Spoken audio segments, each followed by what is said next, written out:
তাপপ্রবাহ বিপজ্জনক, সাবধান হন। অসুস্থতা প্রতিরোধ করুন। তাপপ্রবাহ চলাকালীন আমরা কি কি করব আর কি কি করব না সেটি আজকে আমরা দেখে নেব। রোদে বেরোতে হলে ছাতা ব্যবহার করুন, অথবা মাথা ও কাঁধে ভিজে গামছা, তোয়ালে, কাপড় অথবা টুপি দিয়ে ঢেকে রাখুন। পাতলা ঢিলে সুতির হালকা রঙের জামাকাপড় পরুন। সর্বদা জল সঙ্গে রাখুন। তৃষ্ণা না পেলেও মাঝে মাঝে জল পান করুন। বাড়িতে তৈরি শরবত, লেবু জল, ফল যেমন তরমুজ, শসা ইত্যাদি খান।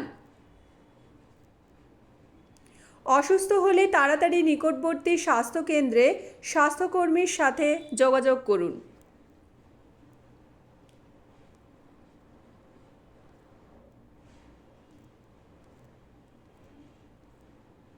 কি কি করবেন না? চড়া রোদে বাইরে না বেরোনোর চেষ্টা করুন। যদি বেরোতেই হয় তাহলে বেশিক্ষণ একটানা দাঁড়িয়ে থাকবেন না।